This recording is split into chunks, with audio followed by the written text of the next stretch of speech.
टुनटुनी और कालू काका।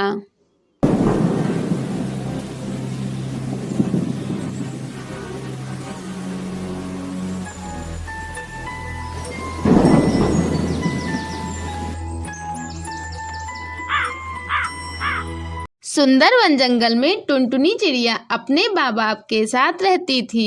उसका पिता गन्ने उगाया करता था। अपने पति के साथ साथ टुनटुनी की माँ भी गन्ने की देखभाल करती थी। एक दिन दोनों पति पत्नी घर लौट रहे थे। जी, थोड़ा रुको, मैं थक गई हूँ। अब मुझसे और उड़ा नहीं जा रहा है। थोड़ा आराम करके घर चलूंगी। फिर दोनों पति पत्नी एक पेड़ की डाल पर बैठ जाते हैं। उस पेड़ पर बिजली का तार टूटकर गिरा पड़ा था, जिसकी चपेट में दोनों पति पत्नी आ जाते हैं और उनकी वही मौत हो जाती है। काफी देर हो गई थी। टुनटुनी के माँ बाप जब घर नहीं लौटते, टुनटुनी को उनकी चिंता सताने लगती है। पता नहीं आज मम्मी पापा कहाँ रह गए। रात हो गई है, अभी तक नहीं आए। चारों तरफ अंधेरा हो गया है, कुछ दिखाई भी नहीं दे रहा है। क्या करूँ, किससे पूछूं? टुनटुनी कालू काका के घर जाती है। कालू काका, ओ कालू काका, क्या आपने मेरे मम्मी पापा को देखा है क्या? अभी तक वो घर नहीं आए हैं। नहीं बिटिया, मैंने उन्हें कहीं नहीं देखा। आज तो मैं अपने खेत पर गया ही नहीं था। रात बहुत हो गई है, तुम घर जाओ, कल सुबह देखने जाऊंगा। अगले दिन टुनटुनी कालू कौवे के साथ अपने माँ बाप को ढूंढने जाती है। कालू कौवा टुनटुनी के साथ मिलकर उसके माता पिता को ढूंढने लगता है। अचानक वह जोर से चिल्लाता है, जल्दी इधर आओ, ये देख, तेरे मम्मी पापा तो मर चुके हैं। इन्हें करंट लगा है। काका, अब मैं क्या करूं? कहाँ जाऊं? किसके साथ रहूं? मैं तो अनाथ हो गई। मत रो बिटिया, मैं तेरी बुआ दुलारी को फोन करके बुला लेता हूँ। तू उनके साथ उनके घर चली जाना। टुनटुनी का रो रो कर बुरा हाल था। अगले दिन उसकी बुआ दुलारी कबूतरी आती है और वह टुनटुनी को अपने साथ लेकर अपने घर जाती है। कुछ दिन यूं ही बीत जाते हैं। एक दिन दुलारी कबूतरी का पति उससे कहता है, दुलारी, बैठे बिठाए इस मुसीबत को अपने गले में बांध लिया। इस महंगाई में अपना गुजारा करना मुश्किल है, ऊपर से तुम इस मनहूस को यहाँ लेकर आ गई। हाँ जी, आप ठीक कह रहे हैं। पक्षियों की जिद करने की वजह से मैं इसे उठा लाई, लेकिन अब मुझे समझ में आ रहा है मैंने बहुत बड़ी गलती कर दी। और तो और कुछ ही दिनों में बड़ी हो जाएगी, तो इसके पिया का खर्चा होगा 100 अलग। ऐसा करती हूँ, इसे जहर देकर मार डालती हूँ। किसी को कुछ पता भी नहीं चलेगा और मुसीबत भी टल जाएगी।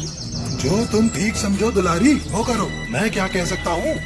अपनी बुआ और फूफा की बात टुनटुनी सुन लेती है और रात होते ही वहां से भाग जाती है। उड़ते उड़ते वापस अपने घर पहुंचती है, लेकिन वहां अपना घोंसला न देखकर हैरान रह जाती है। फिर वह कालू कौवे के घर जाती है। कालू काका, ओ कालू काका, मेरा यह घोंसला था ना, वो कहाँ गया? क्या बताऊं बिटिया, तुम्हारे जाने के कुछ ही दिनों बाद एक पक्षी ने तुम्हारे घोंसले पर कब्जा कर लिया। अब तुम्हें रहने के लिए कोई दूसरा घर बनाना होगा। फिर टुनटुनी अपने गन्ने के खेत में पहुंचती है और वहां की मिट्टी से अपने लिए एक सुंदर सा घर बनाती है। आज उसे अपने मम्मी पापा की बहुत याद आ रही थी। पापा, मम्मा, अब मैं यही रहूंगी और आपकी तरह गन्ने की खेती करूंगी। आप दोनों जहाँ कहीं भी होंगे, अपनी बेटी को आशीर्वाद देना। तभी वहाँ कालू कौवा आ जाता है। बिटिया, ये तूने बहुत अच्छा किया, अपने खेत में मिट्टी का घर बनाकर। अगर तुझे कभी मेरी जरूरत पड़े तो मुझसे कहने में जरा भी संकोच न करना। मैं हर संभव तेरी मदद करूँगा। कालू काका, मैंने गन्ने उगाने का फैसला किया है। ठीक है बिटिया, मैं तुझे गन्ने की अच्छी किस्म की बीज लाकर दे दूंगा। फिर कालू कौवा वहाँ से चला जाता है। इस तरह टुनटुनी चिड़िया मिट्टी के घर में खुशी खुशी रहने लगती है। दही बेचने वाली चिड़िया। सुंदरवन के जंगल में बंटी कबूतर अपनी पत्नी टुनटुनी चिड़िया के साथ रहा करता था। दोनों पति पत्नी दही बेचा करते थे। इनके घर में एक प्यारी सी गाय थी, जिसका नाम गायू था। अजी सुनते हो, दुकान से आते समय गायों के लिए हरी हरी घास लेते आना। मेरी गाय को हरी हरी घास बहुत पसंद है। ठीक है भाग्यवान, लेता आऊंगा। बंटी कबूतर शाम को दही बेचने चला जाता है। दही ले लो, दही स्वादिष्ट और मीठी दही, एक बार खाओगे तो बार बार खाओगे। ले लो मीठी स्वादिष्ट दही, खा लो मीठी और स्वादिष्ट दही। आ रहे हो दही वाले भैया, मुझे 1 किलो दही देना।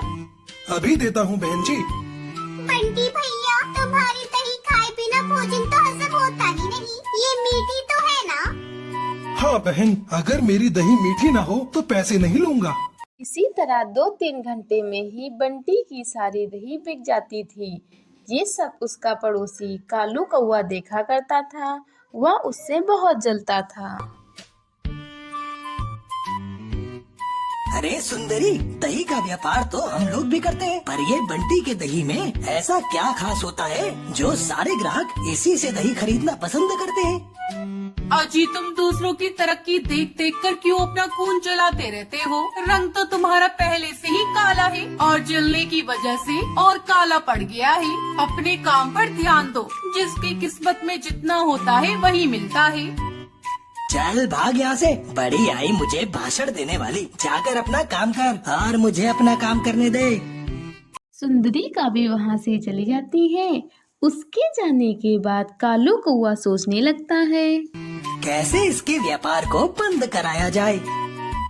अगले दिन जब टुनटुनी अपनी गायों का दूध निकालने जाती है तो गाय बेसुध पड़ी थी। गायू, अरे ओ गायू, क्या हुआ तुझे? तो इस तरह बेसुध क्यों पड़ी है? सुनहरी के बापू, जल्दी आओ, देखो ना अपनी गायू को क्या हो गया है। ये कुछ बोल ही नहीं रही है। भी दौड़ा दौड़ा बंटी कबूतर वहाँ आता है और गायों को देखकर टुनटुनी से कहता है, टुनटुनी, अब हमारी गाय कभी नहीं बोलेगी। इसे किसी पापी ने जहर दे दिया है।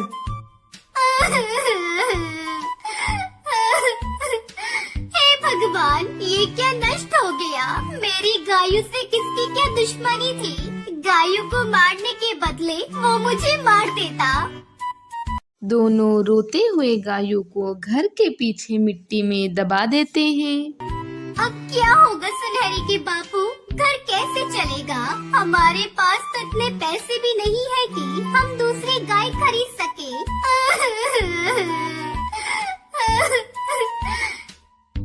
उठो टुनटुनी, उठो, चलो घर चलो। अब सब ऊपर वाले के हाथ में ही है, वही हम लोगों को रास्ता दिखाएगा। पूरा दिन दोनों पति पत्नी रोते हैं। फिर सुबह टुनटुनी गायों के पास जाती है तो उसके आश्चर्य का ठिकाना नहीं रहता। वहाँ पर एक पेड़ उग चुका था और दही की बहुत सारी मटकियाँ लटक रही थी। तभी उस पेड़ से आवाज आती है, बरसों तक तुमने मेरी सेवा की है, मैं तुम्हें दुखी नहीं देख सकती। अब तुम कितनी भी मर्जी दही बेच सकती हो। ये सब देखकर टुनटुनी चिड़िया बहुत खुश हो जाती है। इस तरह टुनटुनी दही का व्यापार करके खुशी खुशी रहने लगती है।